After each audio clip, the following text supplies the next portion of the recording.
కొత్త డైరెక్టర్ నియామకం పట్ల రాష్ట్ర ప్రభుత్వ వైఖరిని నిరసిస్తూ హైదరాబాద్ ఎంఎన్జే క్యాన్సర్ ఆసుపత్రిలో వైద్యులు ఆందోళనకు దిగారు. ఎంఎన్జే క్యాన్సర్ ఆసుపత్రికి కొత్త డైరెక్టర్గా నిమ్స్ ఆసుపత్రి ఆంకాలజీ హెచ్ఓడీగా ఉన్న డాక్టర్ సదాశివుడు బాధ్యతలు స్వీకరించడంతో వారు అభ్యంతరం తెలిపారు.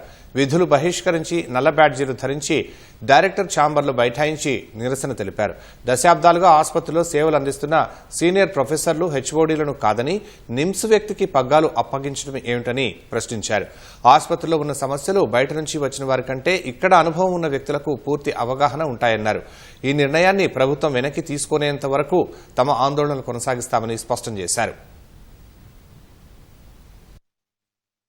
మేము ఒకటే అడుగుతున్నాం గవర్నమెంట్ని, ఎంఎన్జేలో ఉన్న డాక్టర్స్ సీనియర్ మోస్ట్ ప్రొఫెసర్స్కి ఎంఎన్జే సాధక బాధకాలు తెలిసి ఉంటుంది. అలాంటి వాళ్ళని వదిలేసి బయటి వాళ్ళని తీసుకొచ్చి ఎంఎన్జేని సెటరైట్ చేయడం కోసం తీసుకొచ్చాము అని చెప్పడం కరెక్ట్ కాదు. సార్కి కానీ వ్యక్తిగతంగా కానీ మేమేమి అగేన్స్ట్గా లేము. మేము వ్యవస్థని కాపాడమని అడుగుతున్నాము, అలాగే సర్వీస్ రూల్స్ని రెస్పెక్ట్ చేయమని అడుగుతున్నాము. సో అదొక్కటే మా డిమాండ్. మాలో సీనియర్ మోస్ట్ ప్రొఫెసర్ ఎవరిని కూడా ఎంఎన్జే డైరెక్టర్ చేస్తే మటుకి మాకు ఎలాంటి అబ్జెక్షన్ లేదు. అది పద్ధతి, అది రూల్. సో అదే మేము రిక్వెస్ట్ చేస్తూ ఉన్నాం గవర్నమెంట్ని.